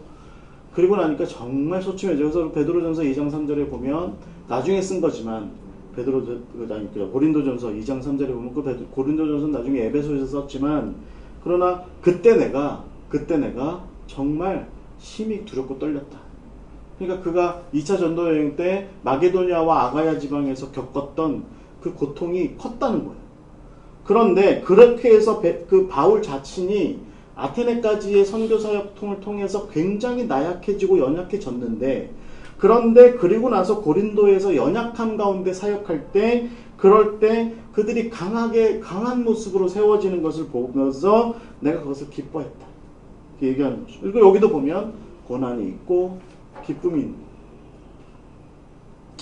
예수님께서 하나님의 뜻에 순종하시는 가운데 고난으로 세상의 기쁨이 되신 것처럼 스스로 고난 가운데 있음으로 세상을 구원으로 인도하는 그것에 기쁨이 있고 즐거움이 있다는 거죠. 그런 고난에 참여하는 자기도 기쁨이 있고, 예수님께서도 스스로 기뻐하셨고 고난 당하지만 하나님도 기뻐하셨고, 그런데 어찌됐든 예수님에겐 고난이 있고, 똑같은 이치로 보면 바울이 스스로 지금 고난 당하고 있고, 그것으로 인해서 그 고난으로 인하여 복음을 증거받은 자들이, 바울의 고난 가운데 복음을 전해받은 자가 기쁨이 있고, 예수님도 그것을 기뻐하시고, 그 바울을 보낸 이방인의 사도로 보낸 예수님도 기뻐하시고, 하늘에 계신 하나님도 바울의 그 고난 받은 가운데 기쁨이 있고, 이런 모습이 있다는 겁니다. 그래서 여러분, 우리가 하나님의 사랑 안에서 즐겁게 기쁨의 춤을 추는 것은 우리의 슬픔과 고난으로 그들에게 구원과 기쁨을 채우는 것이다. 이게 바로 사실은 하나님의 사랑으로 누리는 기쁨의 굉장히 중요한 아이덴티피케이션, 그러니까 정리죠. 개념을 정리를 해보는 것. 이 기쁨의 정체가 뭐냐? 라고 이렇게 물으면, 기쁜데 우리가 그 기쁨을 향유하죠. 그런데 그 기쁨을 향유하는 가운데 뭐가 있는 겁니까? 고난이 있는 겁니다. 고난. 그게 바로 기쁨의 정체다라는 거죠. 감옥 가운데 바울과 실라가 드린 것 같은 그 고난 가운데 기쁨으로 드리는 십자가 찬양. 그것이 바로 우리가 좀 생각해 봐야 되는, 우리가 하나님의 사랑으로 누리게 되는 기쁨의 그런 모습이다. 이제 이렇게 이야기할 수 있다라는 것이죠. 여러분, 우리가 좀 생각해 봐야 되는 것이 뭐냐면, 우리가 어떤 종류의 기쁨을 누리느냐라고 하는 것에 대한 굉장히 중요한 포커스입니다. 그래서 성경의 사람들이 다 기쁨을 누렸다라고 이렇게 얘기를 하죠. 그래서 여러분, 누가복음에 보면, 누가복음 2장 14절에 보시면 목동들이 기뻐하잖아요. 천사가 찬양하고, 천사가 뭐라고 노래해요? 하늘에는 영광이요, 땅에는 그 기뻐하심을 입은 자들이 평안을 누리게 될 거다. 이렇게 얘기하죠. 그래서 목동들이 그 기쁨 가운데 참여하게 되잖아요. 그 기쁨 가운데. 아까 제가 말씀드린 것처럼 아담도, 또 아브라함도, 또 한나도 이런 기쁨을 누리게 됩니다. 근데 이런 모든 기쁨에서 우리가 중요하게 바라보아야 하는 특징이 뭐냐면 바로 그 기쁨에는 하나님의 참여가 있고, 하나님의, 당신의 삼위 하나님과의 교제로부터 벗어나는, 내려서시는, 참여하시는, 개입하시는, 또 동참하시는, 그런 가운데 자기를 내던지시는, 자기를 내버리시는 그런 참여가 있을 때 우리는 그것이 우리에게 기쁨으로, 우리가 누리게 되는 기쁨의 참 모습이다 라고 이렇게 이야기할 수 있다라는 것이죠. 여러분, 저는 그래서 이것을 이렇게 이야기할 수 있을 것 같아요. 결국에는 제가 좀 이제, 죄송합니다, 두 번째와 세 번째를 좀 섞어서 말씀을 드렸어요. 이것을 이렇게 얘기할 수 있을 것 같아요. 여러분, 말하자면 우리가 기쁨을 누리게 되는데 그 기쁨의 정체를 한번 따져보면, 기쁨이 어디서, 내가 지금 이렇게 기쁨을 누리게 되는데 이 기쁨이 도대체 어디서 온 거지? 라고 생각해보면, 그래서 아까 우리가 C.S. 루이스의 그 책의 제목에 예기치 않은 기쁨, 그곳으로 돌아가서 한번 이렇게 생각을 해보면, 나 오늘 행복을 누리고 있고 기쁨을 누리고 있는데 이게 어디서 왔지라고 생각해 볼 때 그 기쁨의 정체가 누군가의 고난으로 인한 기쁨이다. 그게 사랑으로부터 오는 거니까. 그게 우리에게 그 기쁨을 향유하게 하는 그 사랑으로부터 우리에게 오는 것이니까 우리는 그것을 기쁨으로 누리게 된다라는 것이죠. 이게, 여러분, 우리가 한번 이 문제에 대해서 깊이 한번 묵상을 해봐야 될 것 같아요. 우리 일상의 삶 가운데로 한번 돌아가 보면 이런 모습이 분명하게 있습니다. 그래서 그 C.S. 루이스가 이 문제를 이렇게 얘기해요. 이제 C.S. 루이스가 이제 이 책 제목을 Surprised by Joy 라고 이렇게 얘기하고서 이 책 제목을 제가 아까 누구에게서 윌리엄 워즈워드의 그 시에서 따갖고 왔다고 말씀드렸어요. 제가 이제 이걸 성경 공부를 준비하다가 그 시를 읽어봤어요. 처음에는 뭔 소리인지 하나도 모르겠더라고요. 그래서 제가 이제 그래서 그 시를 한번 이렇게 그 번역을 이렇게 해봤어요. 근데 처음에 번역할 때 어떻게 번역했냐면 예를 들면 거기 이제 당신, 뭐 you라는 표현이 이렇게 나오는데 그거를 그대, 당신. 그런데 나에게 기쁨이 갑자기 찾아왔는데 내가 그 기쁨을 당신과 나누려 보니 당신이 없더라. 와, 그래서 난 참 슬펐다 하는 그런 얘기인 거예요. 그래서 느낌이 안 와시가 그래가지고 제가 여기저기를 좀 찾아봤어요. 이 워즈워드의 이 그 Surprised by Joy라고 하는 이 예기치 않은 기쁨이라고 하는 이것이 무슨 의미냐 시가. 그래서 한번 찾아봤더니 워즈워드가 일곱 명의 자녀가 있었어요. 근데 그 중에 3명이 어린 나이 때 죽어요. 어린 나이 때.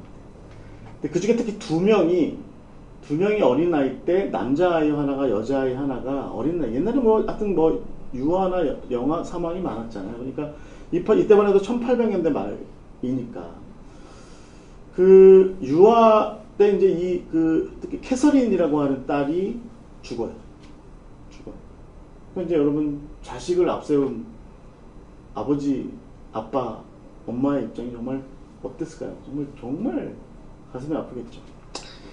근데 이 워즈워드가 우리가 알고 있는 이렇게 뭐라고 그러나 이렇게 트레킹, 하이킹, 도보로 여행하는 거, 걸어서 이렇게 여행 다니는 거, 그거를 그 시대에 꽤 많이 한 사람이에요. 그래서 이 사람이 영국의 시골길, 뭐 이렇게 뭐 이런 스코틀랜드의 산길, 뭐 이런 데를 많이 이렇게 걸어 다니면서 그러면서 시를 많이 썼던 사람이거든요. 그런데 어느 이제 가다가 이제 여러분 뭐 이제 예를 들면 뭐 정확하게 뭐 그것이 어딘지에 대해서는 이 시를 쓰게 된 연원이 어딘지에서는 얘기는 뭐 제가 찾아보니까 없는데 하여튼 이렇게 여행을 하다 보니까 우리로 치면 뭐 어디 좀 이렇게 설악산이나 뭐 이제 이렇게 정말 경치 좋은 근데 그런 데 가서 여러분 뭐 예를 들면 울산바위 같은 거 이렇게 쳐다보면 좀 규모가 있잖아요. 우리나라에서는 그런 거 진짜 보기 어려운데 하여튼 울산바위 같은 거 딱 쳐다보면 그래도 좀 이렇게 보면 미시령 넘어가다 보는 울산바위 와 이렇게 하게 되잖아요. 와 하고 있는 거죠. 근데 이게 아마도 제 생각에는 워즈워드가 어디 스코틀랜드의 어디 뭐 하일랜드 지방 뭐 좀 이렇게 정말 이렇게 막 정말 이렇게 멋진 풍광이 있는 그런 켈틱의 음악이 나올 것 같은 켈틱 음악이 나올 것 같은 그런 곳을 아마 어디 여행을 하고 있었나 보죠. 그런데 이렇게 여행을 하다가 너무 멋있는 너무 아름다운 풍광을 본 거죠. 그래가지고 와 하고서 이제 습관처럼 마치 이제 자기 옆에 애가 있는 양 생각하고서 야 해설인 봐 너무 멋있지 않아? 여러분 차 타고 가다가 그런 거 안 하세요? 옆에 애들 데리고 가다가 야 저거 봐 너무 멋있지 않냐? 이렇게 하잖아요. 뭐 그런 거 하잖아요. 와 저 해설인 저거 봐 너무 멋있지 않냐? 라고 얘기하고 돌아보니까 애가 없는 거야. 애는 죽어 있는 거죠. 애는 죽어서 이미 장례 치르고 묘 관 속에 들어있는 거. 그것이 제가 여러분과 먼저는 제가 좀 나누고 싶어하는 시입니다. 제가 뒤에 담아봤어요.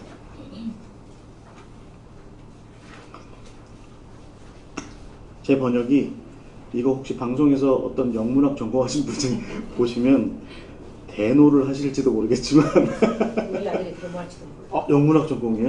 네. 네, 한번 가져가서 한번 보여줘보세요. 그냥 보여. 네. 한번 이렇게 좀 첨삭해 주시면 좋을 것 같아요. 좋은 시여서 Surprised by joy, impatient as the wind. 그래서 성급한 바람처럼 찾아온 그 기쁨의 논란라는 뜻입니다. 그래서 이제 제가 한번 한글 부분을 제가 읽어볼게요. 바람처럼 성급히 찾아온 기쁨에 놀라, 그러니까 말하자면 그 자연의 풍광을 이렇게 딱 본 거죠. 그 기쁨, 이 기쁨 나누려 돌아보니 그런데 누구와 함께? 그러나 너 침묵하는 무덤 가운데 깊이 묻혀 있구나.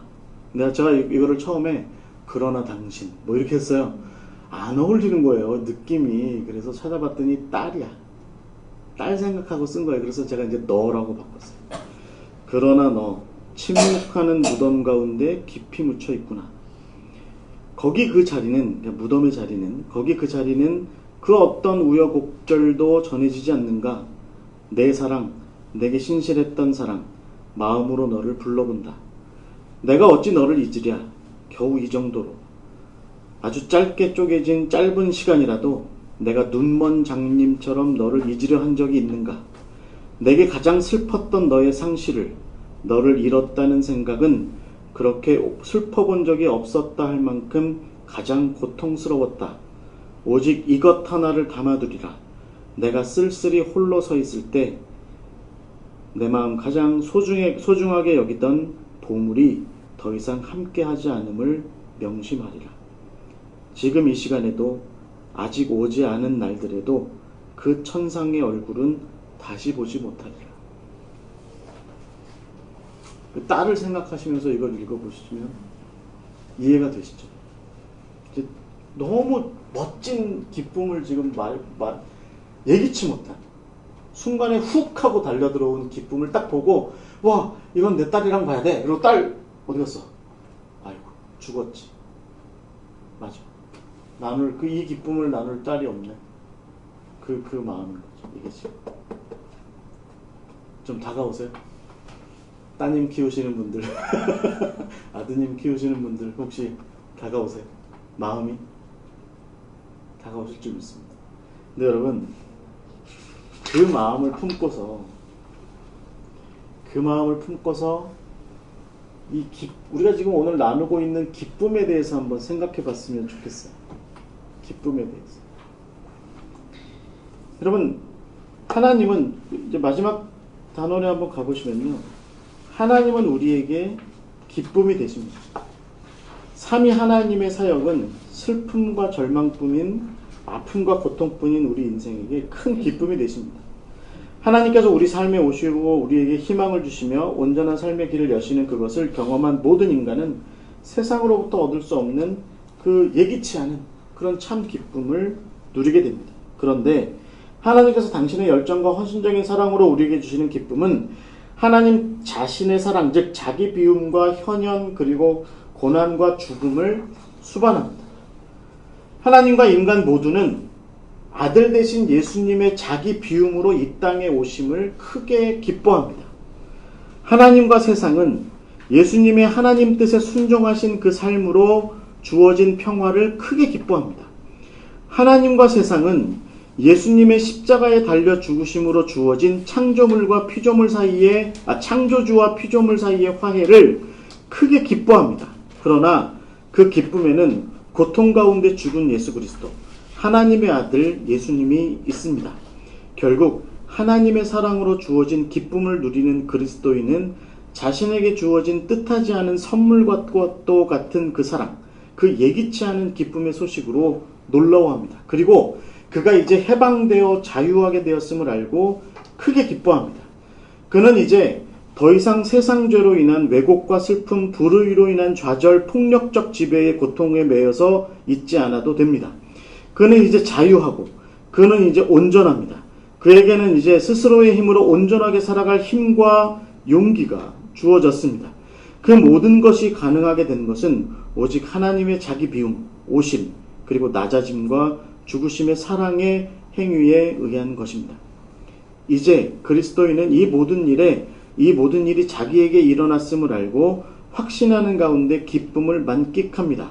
그러나 그리스도인은 동시에 그 기쁨을 안겨준 이의 죽음도 알게 됩니다.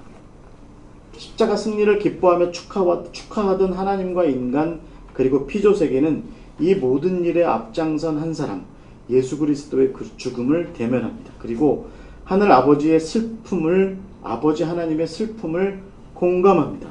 그리스도인의 기쁨은 그렇게 고난과 상실의 슬픔 위에 세워진 개선문입니다. 하나님과의 관계 안에서 인간의 지극한 고통의 현실에 주어지는 기쁨은 하나님 자신의 고통스러운 상실과 슬픔과 함께합니다. 자기를 버리고 잃은 가운데 주어진 타인의 구원과 해방의 기쁨이 바로 그리스도인의 기쁨의 본질이며 실체입니다. 여러분 이렇게 한번 상상하시면 워즈워드의 시를 우리가 읽으셨으니까 네? 제가 그래서 먼저 좀 읽었어요. 그러니까 이런 거 한번 상상해 보세요. 하나님과 우리가 기뻐서 춤을 추는 거지. 와, 우리가 드디어 화해하게 되었다. 하나님 당신과 우리가 드디어 화해하게 됐습니다. 하나님 당신이 지으신 피조물이 드디어 창조 때 원래의 모습대로 회복되었고 온전하게 될 수 있으며 의로움의 길로 나아갈 수 있게 되었고 하나님과 교제할 수 있게 되었습니다. 하나님도 기뻐하세요. 하나님도 기뻐하세요. 막 춤을 추세요. 한참 춤을 추다가 뭔가 느낌이 이상해. 하나가 빠져있어. 손을 놓고 고개를 돌려서 골고다를 쳐다보니까 거기에 처참하게 죽은 캐서린, 워즈워드의 딸, 처참하게 죽은 예수님 거기에 있는 거죠. 그 죽음을 바라보고 하나님은 슬픔을 이기지 못하십니다. 한편으로 기쁨을 간직하시지만 한편으로는 슬픔을 이기지 못하세요. 여러분 예수님의 죽음이라고 하는 게 어때요? 여러분 우리가 성경을 통해서 바라볼 수 있는 성경의 그 요한복음에 나와 있는 거의 막 한 장 전체를 걸쳐서 예수님의 죽음이 그렇게 전개되어 가는 과정을 가만히 봤을 때 그 예수님께서 겟세마네 동산에서 체포되셔서 구타당하시고 그 다음에 여러분 그 가야바의 집 법정 아래 끌려가셔서 그 던진 그 지하 감옥 가운데 던져져서 거기서 또 고단당하시고 고문당하시고 그 또 빌라도의 법정 가운데 끌려나가셔서 또 매질을 당하시고 또 채찍질 당하시고 여러분 그 납덩이가 붙어있는 그 동물의 막 날카로운 뼈가 붙어있는 그것으로 채찍질 당해서 살점이 떨어져 나가고 십자가를 지고 스스로 가셔서 못 박히시고 죽임당하시고 그리고 나서 거기에서 목마르다고 외치고 거기 가서 내가 정말 어렵다 고통스럽다라고 하는 그런 표정을 짓던 와중에 그리고 결국에 예수님께서 마지막에 뭐라고 외치세요? 아버지요 어찌하여 나를 버리셨습니까? 라고 얘기하는 와중에 하나님께서 이런 방구 얘기하시던 거예요. 하나님께서는요 성령으로 겟세마네 동산에서 기도하시는 예수님께 힘을 주신 이후로는 하나님은 사실 신학적인 표현에 외면하셨습니다. 아들의 고통을 외면하셨어요. 그리고 끝끝내 예수님이 절규하듯이 무슨 인간의 아버지 요셉에게 혹은 마리아에게 얘기했습니까? 마리아는 오히려 예수님에게 돌봄을 받으셨죠. 옆에 요한한테 이제부터 너의 어머니다 라고 얘기하셨죠.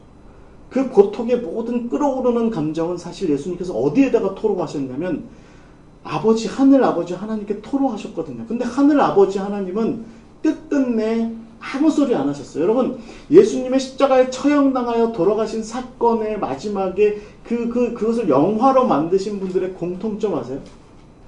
마지막에 비가 내요. 그 비가 뭐예요? 하나님의 눈물이라는 거죠. 그런데 죽으실 때까지는 끝까지 외면하시는 거죠. 그리고 죽도록 내버려 두시고 그리고 많은 다른 피조물과 더불어서 기쁨의 잔치를 하던 중에 우리 피조물들이 우리 인간이 우리 신실한 그리스도인이 된 하나님의 자녀로 회복된 하나님의 사람들로 온전히 회복된 것을 기뻐하던 우리가 어느 순간 하나님의 표정을 보고 눈치를 채는 거예요. 저 양반이 마냥 기쁘지 않구나. 슬픔이 있구나. 그리고 돌아봤더니 이 모든 것이 가능하게 된 것이 예수 그리스도의 그 아들 되신 예수님의 십자가의 죽음 그것이었다는 것을 깨닫게 되는 거죠. 여러분 제가 만약에 이것을 보통 우리가 이제 일반적으로 그 성령의 열매에서 기쁨 그래서 하나님께서 우리에게 주시는 기쁨 시편에 그렇게 많이 나와 있는 표현 그러니 기뻐하고 즐거워라 rejoice 기뻐하고 즐거워라 신나게 춤춰라 신나게 춤추고 놀아라 다윗처럼 옷이 벗겨져도 모를 정도로 신나게 춤추고 노래해라. 그럼 곤란해. 아니 그 말이 맞죠. 그 말은 맞아요. 그 말은 전적으로 옳습니다. 기쁨은 누리는 게 맞습니다. 기쁨은 누리는 게 맞아요. 그런데 그러나 우리는 그런 가운데 그 기쁨을 우리로 하여금 그 기쁨을 향유하도록 하신 하나님의 그 기쁨으로 이어졌던 그 사랑의 방식에 대해서 깊이 한번 묵상하며 그것을 공감할 필요도 있다는 거죠. 여러분, 복이다. 여러분 어떻게 생각하세요?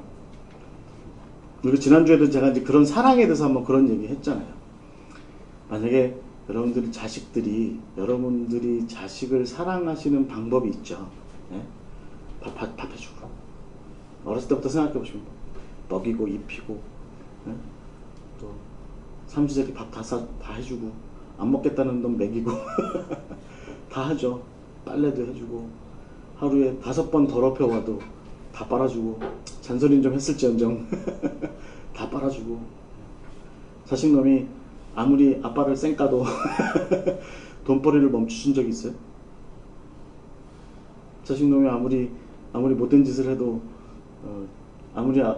그런 짓을 해도 사랑 주기를 멈추신 적이 있어요? 그 부모의 사랑은 그렇지 않습니다. 그래서 C.S. 루이스가 얘기한 것처럼 주는 사랑인 거예요. 그래서 여러분 이 주는 사랑이라고 하는 측면에서 이렇게 봤을 때 만약 제가 지난주에 말씀드린 것처럼 여러분 자녀들이 어느 날 나는 엄마하고의 사랑을 좀 이렇게 제로 게임 같은 걸로 좀 만들었으면 좋겠어 하면서 엄마가 오늘 밥 해줬으니까 내일은 내가 엄마 밥 해줄게. 아빠가 이번 달 나를 위해서 돈을 벌었으니까 다음 달은 내가 아빠를 위해서 돈을 벌어줄게. 뭐 이러면 아주 다 크지도 않은 놈이 커서 장가가고 그랬으면 좀 이제 그럴 수도 있는데 아주 크지도 않은 놈이 이제 초등학교 3학년 된 놈이 와가지고 그렇게 얘기하면 우리 김선호 지사님 아들 놈이 와가지고 초등학교 3학년 때 그렇게 얘기하면 뭐라 그래요? 그래라 계약서 쓰자. 우리 어그리먼트를 하나 만들자. 돈벌이는 집안 식구가 공평하게 돌아가면서 한 달에 한 번씩 하는 걸로 하자. 빨래는 엄마만 하면 아쉬우니까 너네도 돌아가면서 하는 걸로 하자. 이렇게 해요. 그러지 않죠. 아니 그거는 엄마 아빠가 다 알아서 할 문제야. 너는 그냥 엄마 아빠가 해주는 대로. 아니 엄마 아빠는 오히려 많이 못해주고 잘해주지 못해서 다른 부모처럼 더 풍족하게 못해줘서 미안하지. 그러니까 그런 말 할 필요 없어. 그런 말 할 필요 없고 그냥 엄마 아빠한테 사랑해. 난 엄마 너무 좋아. 볼 한 번 비벼주고 한 번 안아주고 그러면 난 그걸로 좋게. 그러잖아요. 자식하고 거래하세요? 아니잖아요. 마찬가지로 사실은 우리는 하나님께서 우리에게 주시는 기쁨을 향유하는 것이 맞습니다. 우리가 그 기쁨을 누리다가 어느덧 바라봐서 하나님께서 우리에게 주신 그 섭리와 하나님께서 우리에게 베푸신 모든 것들을 계산기를 두들겨가지고 따져봐가지고 내가 당신한테 35억 3,500, 2,900원을 드리는 게 맞는 것 같아요. 이렇게 되면 그거 하나님께서 원하시는 거 아니거든요. 내가 당신이 나한테 베풀어 주신 사랑에 근거하면 제가 지금 다니는 교회에서 딱 14년 6개월만 봉사하면 될 것 같아요. 더 이상은 저한테 바라지 마세요. 제가 하나님께서 저한테 주신 십자가의 그 사랑을 비추어 볼 때 딱 20년만 새벽기도 다닐게요. 15년만 11조 될게요. 이런 거 아니죠. 그냥 기뻐하는 거죠. 그냥 기뻐하고 하나님께서 우리한테 원하시는 건 뭐예요? 감사함으로 그 제사를 드리는 겁니다. 주일날 예배에 와서 우리가 드리는 모든 삶의 순간에 우리에게 이런 삶을 허락하신 우리에게 이런 삶을 열어주신 그 예수 그리스도를 감사하고 그 아들을 보내주신 하나님의 사랑에 감격하면서 기뻐하는 것이 맞는 겁니다. 그 기쁨의 열매를 맺어가는 것이 맞는 거죠. 사랑은 내리사랑이 맞아요. 그러니 우리는 뒤돌아보지 말고 기뻐하는 것이 맞아요. 우리가 쫓아가서 예수님 막 십자가 채찍질 당하실 때 주님 그러지 마시옵소서. 주님 그러지 마시옵소서. 못 박히실 때 주님 그러지 마시옵소서. 십자가에 달려 죽을 때 돌아가실 때 주님 거기서 내려오세요. 그런 얘기는 누가 했어요? 대제사장이 한 얘기예요. 그거는 달려 죽게 만든 대제사장이 한 얘기예요. 사단이 하는 얘기죠. 그것은 우리가 할 얘기는 아니죠. 우리는 기쁨을 누리는 것이 맞습니다. 단 중요한 것은 그 기쁨이 우리에게 어떻게 주어졌다라고 하는 것에 대한 그 기쁨을 허락하신 그 사랑으로 그것을 허락하신 하나님께 대하여서 그것을 공감하는 것이 맞습니다. 그것을 공감하는 게 맞아요. 그리고 그것에 대해서 가슴 깊이, 마음속 깊이 감사하는 게 맞아요. 그리고 나서 우리가 마땅히 하는 게 뭐예요? 바울이 얘기하는 것처럼 또 예수님께서 우리에게 말씀하신 것처럼 너희도 각자 너희의 십자가를 지고 나를 따라가. 그럼 우리가 어떻게 하는 게 맞아요? 우리도 하나님께서 우리에게 보신 것처럼, 우리도 예수님께서 우리에게 보신 것처럼 우리는 죽을지라도, 우리는 다 내려놓아서 우리는 다 희생하게 될지라도 우리가 그에게 마땅한 거래선을 맞추지 않는 그 사랑, 우리는 온전히 그에게 다 주기만 할 뿐, 우리의 약함됨이, 우리의 고난당함이, 우리의 어려워짐이, 우리의 고뇌 속에 빠져들고 힘들어지는 그 삶이 그를 위한 사랑이라고 한다면 우리의 사랑의 대상은 그저 기쁨을 누리는 것이 맞다. 그 사랑으로 인한 기쁨을 향유하는 것이 맞다. 그래서 여러분 C.S. 루이스의 그 표현으로 우리가 다시 돌아갈 필요가 있는 겁니다. 향유하는 것이 맞다. 십자가는 내가 질 테니 당신은 기쁨만 누리세요. 그게 맞는 거죠.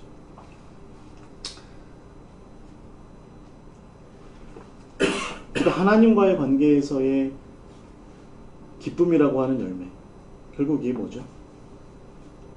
몇 가지 좀 우리가 바울식의 표현으로 하자면, 우리가 바울이 이야기하는 바대로 하자면 조금 우리도 역시 십자가를 지는 가운데 그 사랑을 실천하고 그런 가운데 그들이 우리를 통해서 하나님의 사랑을 누리고 그들이 우리를 통해서 기쁨을 구원받은 또 우리 사랑을 통해서 어떤 온전하게 되고 또 한층 나아지게 되는 삶으로 인한 기쁨을 향유하도록 만드는 것이 좋다라고 하는 몇 가지 실천적인 과제를 우리가 좀 뽑아낼 수는 있지만 사실은 저는 여기서 그것은 집중하고 싶진 않습니다.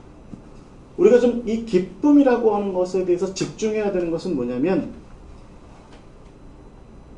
성자 하나님을 이루신 그 성부 하나님을 바라보면서 그분께서 우리에게 주신 그 사랑 자체를 충분히 향유하는 겁니다. 충분히 향유하는 겁니다. 그 비참한 상실로 참된 구원과 해방을 누리는 그 인간으로서의 나, 그 모습을, 그렇게 주어진 삶을 충분히 향유하는 겁니다. 기뻐하는 거죠. 저는 그것을 어떻게 보면 예배하는 삶이라고 얘기하고 싶어요. 하나님을 예배하는 삶, 하나님께 감격하여서 예배하는 삶, 그것이 우리 가운데 성령께서 베풀어 주시는 두 번째.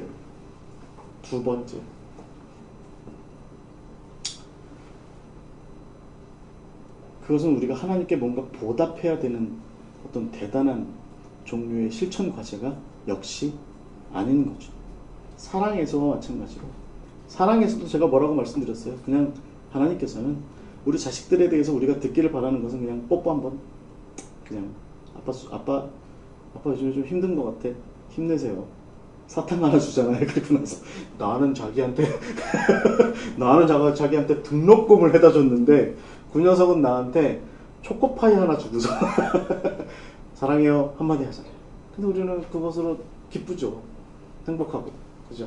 우리가 하나님과의 사랑에서 그런 것처럼 우리도 역시 하나님의 그 사랑으로 인해서 기쁨을 향유하는 것, 즐겁게 사는 것. 하나님께서 우리에게 주신 새로운 그 삶, 바울의 표현대로 하자면 새로운 삶, 완전히 새로운 피조물로 살아가게 되는, 정말 하나님 안에서 자신 있게, 그리스도 안에서 정말 담대하게, 용기 있게, 그렇게 의를 실현할 수 있다. 내가 의롭게 될 수 있다, 내가 온전해질 수 있다 라고 하는 것에 대한 그 믿음으로 살아가는 그 담대함, 그런 가운데 정말 휘슬 소리를 내고 휘파람 소리를 내고 입으로 찬양이 흘러나오고 감사가 넘치는 그런 삶, 그런 삶이 바로 우리가 살아가야 되는 그 기쁨이라고 하는 열매 맺는 삶이다라는 것이죠. 바울에게로 한번 귀결해 보세요. 바울에게. 그러니 바울이 그냥 짧게 한마디로 끊어친 겁니다. 그냥 네가 이 십자가의 은혜를 알았으면, 너희들이 이 십자가의 은혜를 알았으면 항상 기뻐해라. 기뻐해라. 바울이 또 뭐라고 얘기해요? 빌립보서에서 내가 비천한 자의 자리에도 앉을 줄 알고 높은 자리에도 앉을 줄 안다. 내가 어떤 자리에서도 내가 그리스도의 십자가의 도리를 실현할 수 있다. 그러면서 뭐라고 얘기합니까? 내게 능력 주시는 자 안에서 내가 모든 것을 할 수 있다. 기쁨 가운데, 소망 가운데, 기쁨 가운데 내가 모든 것을 할 수 있다. 그렇게 고백하는 것이 바로 기쁨의 열매다라는 것이죠. 우리 가운데 기쁨이 있습니까? 여러분, 어떻게 보면 하나님께서 우리에게 주시는 그 기쁨은요, 예기치 않은 거겠죠. 정말로. 나를 이렇게 비춰봐서는, 나 스스로를 가만히 들여다봐서는, 나 자신을 가만히 생각해봐서는 도무지 그 기쁨이 어울리지 않는데 나한테 주어진 거죠. 툭 주어진 거죠. 이건 선물로 받는 거예요. 그리고 그것을 충분히 향유하는 겁니다. 그걸 주신 분을 생각해서. 그것을 주신 분을 생각해서. 제가 아는 분 한 분이요. 그 선물 받으면 이렇게 하시는 분 있어요. 얼마에 샀어? 영수증 좀 갖고 와봐. 그래요? 얼마에 샀어? 영수증 좀 갖고 와봐. 가서 본인이 받고. 본인이 가서 이렇게 색상이 마음에 안 들던지 뭐. 그렇죠. 주기 싫죠. 그럼 주기 싫잖아요. 그럼 선물의 의미가 아니죠. 선물의 의미가. 그럼 그분은 항상 뭐라고 얘기하냐면, 그러니까 내가 받고 싶은 걸 줘 라고 얘기해요. 내가 받고 싶은 걸 줘. 가만히 생각해 보면, 아니 선물인데, 선물은 내가 당신을 봐서 내가 필요하다 생각하는 걸 주는 게 선물이지, 그게 무슨 내가 당신이 받고 싶은 걸 줘. 내가 그건 선물이라고 하기에는 좀 그렇잖아. 근데 한번 생각해 보세요. 여러분, 내가 받고 싶은 걸 달라고 하는 건 어떻게 보면 안락이겠죠. 플레저. 그 에피쿠로스 아파나 제레미 벤담이 얘기야. 또 그것을 막 채우려고 막 어거지로 막 그렇게 하는 건 또 쾌락일 수도 있을 것 같아요. 그런데 내 존재의 깊은 곳으로부터 내게 정말 필요하다 싶은 것을 내게 안겨주었을 때 그것을 감사함으로 받아들이는 것, 그 사랑을 감사함으로 받아들이는 것, 그런 가운데 우리는 그 선물을 향유하는 것이 옳다는 겁니다. 그 선물을 받고, 정말 이게 내가 정말 꼭 필요로 하는 것이었는데, 내가 정말 꼭 필요로 하는 것이었는데 감사합니다. 열어보는 순간 감사하고, 뜯어보는 순간 감사하고, 그것을 한번 이렇게 써보고 그것을 사용해보는 순간 감사하고, 그것을 내가 정말 내 자리에, 내 삶의 소중한 곳에 이렇게 두고서 쳐다보게 되는, 매일 그걸 쳐다보게 되면서 감사하고 하는 그런 것이 바로 기쁨이라고 하는 선물이다라는 것이죠. 하나님께서 우리에게 주시는 그 선물과 같은 십자가의 그 은혜, 그 사랑, 그것으로 인해서 기뻐하시고 그 기쁨을 우리 삶 가운데 정말 충분히 향유하시는, 누리시는 우리 모두가 되었으면 좋겠습니다. 질문은 이제 마치시고 나누도록 하겠습니다. 제가 잠깐 기도하고 마치겠습니다. 하나님 감사합니다. 오늘도 우리에게 귀한 은혜를 허락하셔서 주님, 우리가 하나님을 신앙하는 가운데, 하나님을 믿는 가운데, 특별히 하나님을 아바 아버지라 그렇게 고백하게 되는 가운데 우리 삶 가운데 주어지는 것, 그 기쁨, 그것을 우리가 어떻게 바라보아야 하는지, 또 그것을 어떻게 또 다루어야 하는지에 대해서 함께 배웠습니다. 주님, 하나님께서 우리에게 주시는 그 선물과도 같은 그 기쁨, 특별히 뜻밖의 예상하지 않고 예기치 못했던 것으로 주어지는 그 선물, 그것으로 주어지는 기쁨, 그것을 우리가 온전히 향유하고 온전히 누리는 우리가 되게 하여 주시옵소서. 그것에 대해서 따지고, 그것에 대해서 계산하고, 그것에 대해서 갈등하고 고민하는 우리가 아니라 그것이 내 인생에 정말 필요한 것을 다른 무엇보다 예수 그리스도의 십자가의 사랑으로 이루셨다. 당신의 온전한 죽음과 희생으로 이루셨다라고 하는 것에 대한 깊은 공감 가운데 우리가 그것을 진심으로 향유하고 진심으로 누리는 가운데 우리가 성령께서 허락하시는 기쁨의 열매를 맺어갈 수 있음을 우리가 알게 하시고 그 삶으로 속히 나아갈 수 있도록 주여 인도하여 주시옵소서. 아멘. 그래서 오늘도 말씀 가운데 함께 하심을 감사드립니다. 예수 그리스도의 이름으로 기도하옵나이다. 아멘.